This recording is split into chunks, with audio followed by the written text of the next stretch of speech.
Sa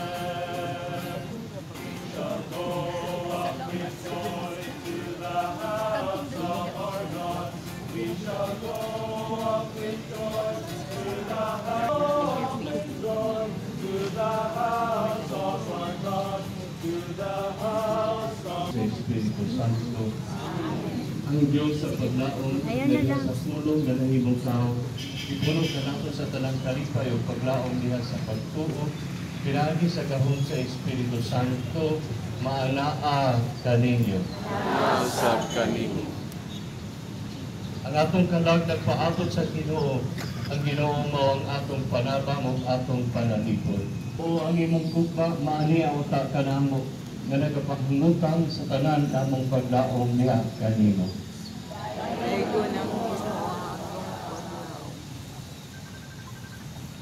Mga igsuon, alam ka na ato ang misteryo sa pagkahimong tao sa atong manunubos nga si Jesucristo. Wala kami mahibalo kung asa ka paingon, pusa, kung saan man namo pagkatultol sa dalan. Si Jesus mitubag, ako ang dalan, ang kamatuuran ug ang kinabuhi. Walay makaadto sa amahan, kung dili moagi kanako. Karon nga nakaila na kamo kanako, makaila usab kamo sa akong amahan. Ug sukat karon nakaila na kamo kaniya ug nakakita kaniya. Ang Ebanghelyo sa Ginoo. Daigon ikaw, O Kristo.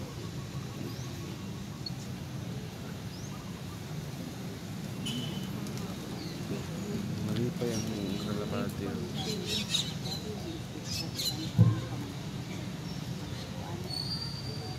Gikan sa Buddha sa indeksyon sa tuig sa Jubileo. Spes non confundit. Dili diyan kita pagyason ining paglauma. Diyan sa espiritu sa paglaom, ang apostol nga si Pablo misulti niining mga pulunga sa pagdasig sa Kristohanong katilingban sa Roma. Personal nga pakikimaman uban sa Ginoong Jesus ang dalan sa atong kaluwasan. Nga gisangon sa simbahan nga isang yaw sa kanunay sa talang dapit ug ngadto sa tanan isip atong paglaom. Ang tanan na sayod unsa ang paglaom sa kasing-kasing sa matag tawo. Ang paglaom gipuyo ingon og pangandoy ug paglaom sa mga maayong butang nga umalabot. Bisan kung kita wala mahibalo unsa kaha ang ihatod ugma kanato. Ngani usahay ang walay katin-awan sa umaabot, mao'y kasagarang hinungdan sa managkasumpati ng mga pagpati.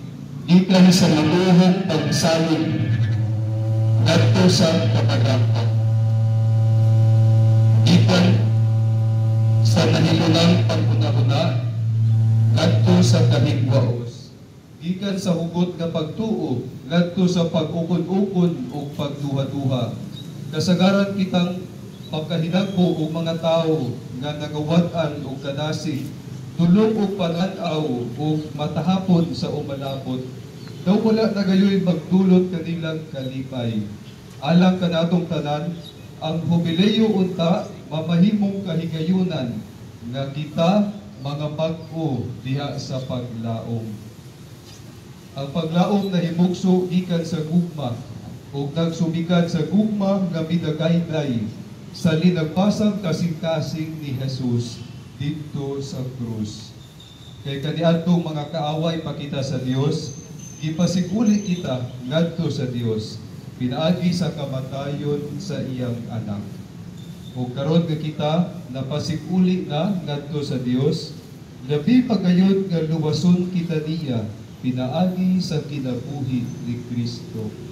Ang maong kinabuhi ipadayag dinhi sa atong kaugalingong kinabuhi sa pagtuo nga nagsugod sa bunyag.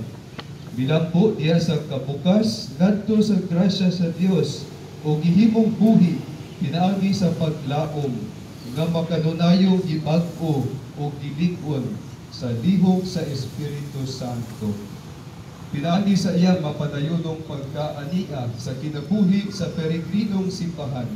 Ang Espiritu Santo nagalagdag sa tanang mga magtotoo uban sa kahayag sa paglaom. Siya ang nagapadilaab kanunay sa maong kahayag sama sa kanunay nagasigang suga aron sa pagmatuto o pagpalagsik sa atong mga kinabuhi. Ang Kristohanong paglaom dili mo pahisalaan ni mopakyas kanato. Sanglit kini nagabarog man sa kasiguruhan nga wala gayoy bisan unsa o bisan kinsa nga makapahibulag kanato sa gugma sa Dios. Dugang sa paghimalag o paglaom diya sa grasya sa Dios, gitawag usab kita sa pagkaplag o paglaom diya sa mga tilimatkon sa kapanahunan nga gitugyan sa Dios kanato. Sumala sa namatikdan sa ikaduhang Konsilyo Vatikano. Diya sa matag yugto sa kasaysayan, ang simbahan adunay kaapuhan sa pagpasa sa mga tilimatkon sa kapanahunan ug sa paghubad niini diha sa kahayag sa Ebanghelyo. Iining paagiha diha sa pinulungan nga haom sa matag kaliwatan, siya makatubag sa walay hudong nga mga pangutana sa katawhan mahitungod sa kahulugan sa kasamtangang kinabuhi o sa kinabuhi nga umalabot ug unsa ang panaglambigitay niining duruha.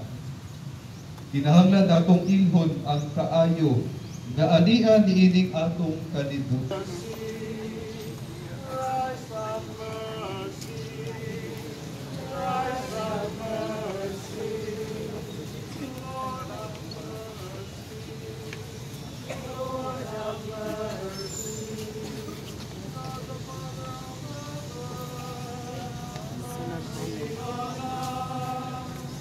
The Son, Redeemer of the world, have mercy on us.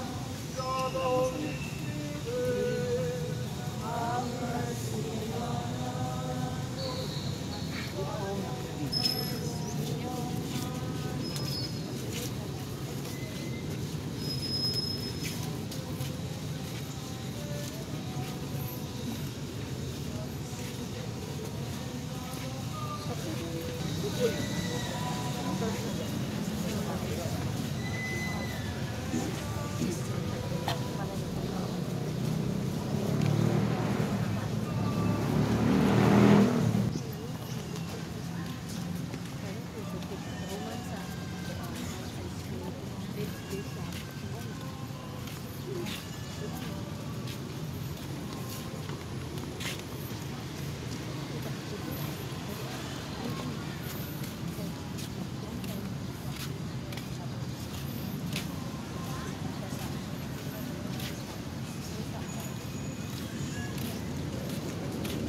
Lo.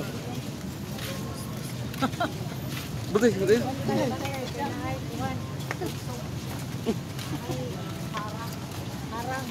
May harang.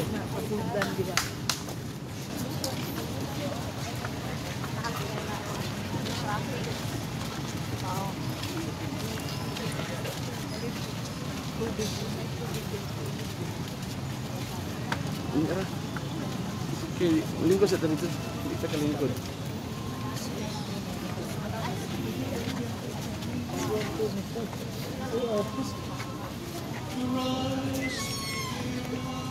Kita may gauna day. Inigog mo mga igsuon.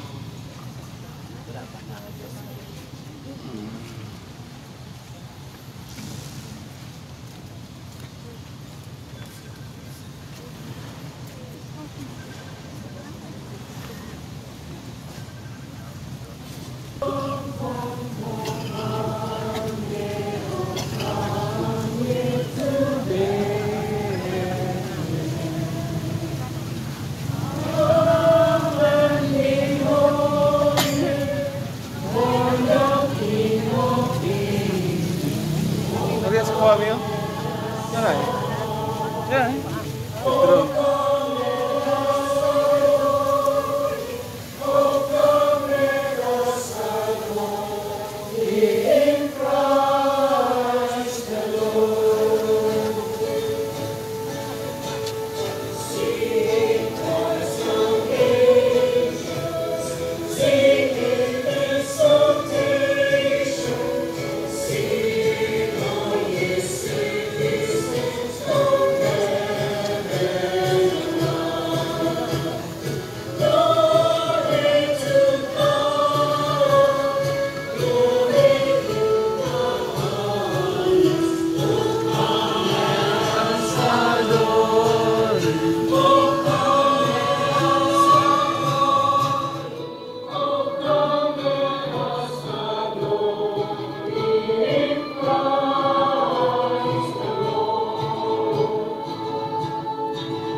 excuse me. Ah, gitu. Sorry.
Adore him, oh come lead us, adore him, oh come lead us, adore him, Christ the Lord. Dili ko magkaigsuon, bulan kita sa Ginoong atong Diyos ang iyang utang padalaginan kining tubig nga iyang minugna. Kita pagkasabdikan unya ni isip pahinumdum sa atong bunyag. Pagpuhon uta sa Ginoo ang atong mga kasing-kasing.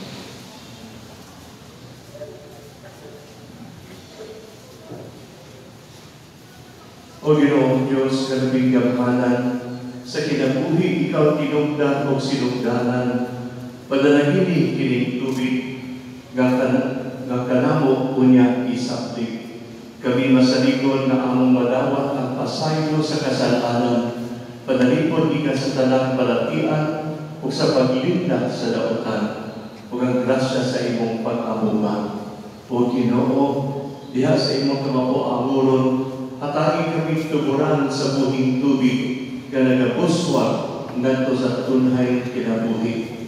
Aron kami, human maligkawas sa tanang kakuyaw sa kalag o lawas, magkadapat utagahan kanimo uban sa kasing-kasing nga naghindot pinagi ni Kristo among Ginoo. Amen.